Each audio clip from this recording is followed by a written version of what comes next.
दिनिकिया गजपति जिला गस्तरे शिल्प दक्षता विकास एवं वैषयिक शिक्षा राष्ट्र मंत्री शिल्प दक्षता विकास एवं वैषयिक शिक्षा राष्ट्र मंत्री श्रीयुक्त संपद चंद्र स्वाई दिनिकिया गजपति जिला गस्तरे आसी गोसाणी ब्लॉक अंतर्गत गाराबंध और जंगलपाडु धान क्रय मंडी परिदर्शन कर स्थानीय चाषी मानक सहित धान क्रय विषय में पचारि बुझिथिले। परे जिलापालଙ୍କ कार्यालय सम्मेलनी कक्ष ठारे धान क्रय समीक्षा बैठक अनुष्ठित हो जाइछि। उक्त समीक्षा बैठक में मान्यवर विधायक पारलाखेमुंडी श्रीयुक्त रूपेश कुमार पाणिग्राही, मान्यवर विधायक मोहना श्रीयुक्त दाशरथी गमांग, जिला परिषद अध्यक्ष श्रीयुक्त जी तिरुपति राव, जिलापाल श्रीयुक्त अक्षय सुनील अग्रवाल, अतिरिक्त जिलापाल श्रीयुक्त मुनिद्र हनुनागा, उपजिलापाल पारलाखेमुंडी श्री अनुप पंडा प्रमुख उपस्थित रे जिलार कार्यकारी हेउथिबा शिल्प दक्षता विकास एवं वैषयिक शिक्षा समेत चलित 2025 बिना 26 खरीफ वर्ष धान क्रय करिबा पाई आलोचना करा जायथिला। जिल्लार 45 गोटी मंडी रे सुचारू रूपे धान क्रय करा जाउछि। निकटस्थ प्राथमिक कृषि समवाय समिति, बृहत्कार कृषि समवाय समिति रे पंजीकरण होइथिबा समस्त चाषी मानक ठारू धान क्रय करिबा पाई व्यवस्था रहिछि। सेहिपरि धान क्रय करिबा पाई पुंखानुपुंख समीक्षा करिबा सहित चाषीको धान सठिक समय मध्यरे धान किनिबाकू विभागीय अधिकारी मानकू निर्देश दैछन्ति।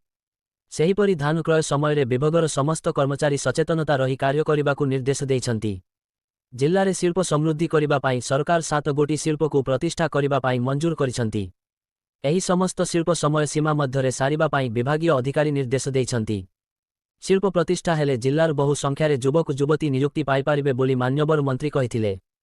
परे पॉलिटेक्निक कॉलेज परिदर्शन करी छात्र छात्रंक सहित आलोचना करिथिले ओ सेठारे जिल्लार प्रथम उत्कर्ष केन्द्र स्थापन पाई घोषणा करिथिले, जाहारी फलरे पिलाए प्रयुक्ति विद्या व्यवसाय किंबा दक्षता बलरे नवसृजन माने आगे आसिबे ओ मानकीकरण सुनिश्चित करिपारिबे ओ तालीम पाई ज्ञान आहरण करी निजर कार्य दक्षतारे उन्नति करिपारिबे बोली मंत्री प्रकाश करिथिले। आजिर एही समीक्षा बैठकरे जिला निबंधक गजपति श्रीयुक्त हरिहर सेठ, सेक्रेटारी समवाय समिति पारलाखेमुंडी श्री रेवती मोहन राउत, अतिरिक्त जिला जोगाण अधिकारी श्री सुहांग भोई, जिला दक्षता विकास और नियोजन अधिकारी श्री सौभाग्य स्मृति रंजन त्रिपाठी समेत अन्य विभागीय अधिकारी और कर्मचारी प्रमुख उपस्थित थिले। आज गजपति जिले रे हमर जो पार्टी प्रोक्योरमेंट होची तारी ऊपर विभिन्न पैक्स को विजिट करके देखिली एवं हमर कलेक्टेट ऑफिस रे जिलापाल एवं अन्य समस्त वरिष्ठ अधिकारी जिलार 2 विधायक उपस्थिति रे मध्य ता ऊपर रिव्यू करा गला। पाखापाखी हमको जो टार्गेट थिला 5,70,000 भली टार्गेट थिला तादरु 5 लाख पाखापाखी हमर ए जिल्लारू पार्टी प्रोक्योरमेंट हेई गलानी एवं 45 टा पैक्स रु पार्टी प्रोक्योरमेंट होची एवं विभिन्न विषय ऊपर रिव्यू करा गला। हमर जो पैक्स अछि जो मंडी अछि मंडीर इंफ्रास्ट्रक्चर एवं जो चाषी माने धान दौचंती से माने पर जो व्यवस्थित ढंगे रे जा सरकारी नियम हिसाब रे प्रोक्योरमेंट होची कि ना नहीं सब विषय रे चर्चा आलोचना हला। सरकार सब बेले किभली भाबरे कृषक मानकर आय बढ़िबो से माने सशक्त हेबे समृद्ध हेबे हम सरकार सब बेले ता ऊपर गुरुत्व दे काम करूची। धानर एमएसपी बढ़ई के 100 टंका करिबा हो कि विभिन्न स्कीम माध्यम रे कृषक मान को सशक्त करबा तांकर आय जो बढ़ाइबा पई जो प्रयास करूची सेही हिसाब रे विभिन्न मंत्री मान को विभिन्न जिला गस्त करी यार रिव्यू नबा पई मध्य माननीय मुख्यमंत्री निर्देश अछि।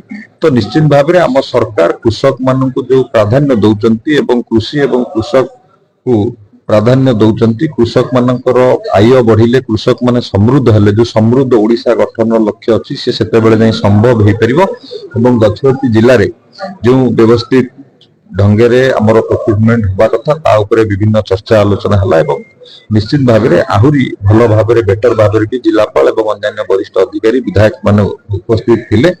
कृषक मानक पई सब प्रकार सहयोग करेबा पई से माने मध्य प्रतिश्रुतिबद्ध।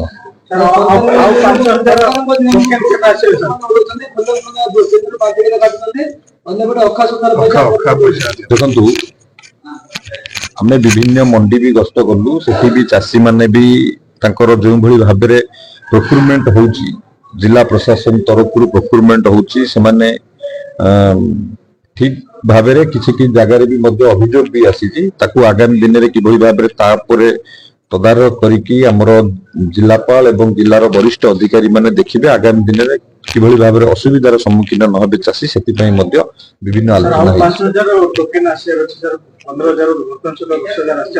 ଦେଖନ୍ତୁ 15,000 ସମଥିଙ୍ଗ ଚାଷୀ ଯୋଉ ରେଜିଷ୍ଟ୍ରେସନ କରିଥିଲେ ପାଖାପାଖି 10,000 ଚାଷୀଙ୍କର ଆମେ ପ୍ରୋକ୍ୟୁରମେଣ୍ଟ ଅଲରେଡି କରିସାରିଛୁ। ଆଉ ଯୋଉ ଚାଷୀ ମାନଙ୍କର ରେଜିଷ୍ଟ୍ରେସନ ଅଛି ଯୋଉମାନଙ୍କର ସମସ୍ତଙ୍କ ଠାରୁ ଧାନ କିଣା ହବ, କିଛି ମାନେ ସେଥିପାଇଁ ବିବ୍ରତ ହବାର ନାହିଁ। ଚାଷୀ ମାନେ କିଭଳି ଭାବରେ ସେମାନଙ୍କର ଧାନ କିଣା ଯିବ ତା ପାଇଁ ବ୍ୟବସ୍ଥା କରାଯାଉଛି।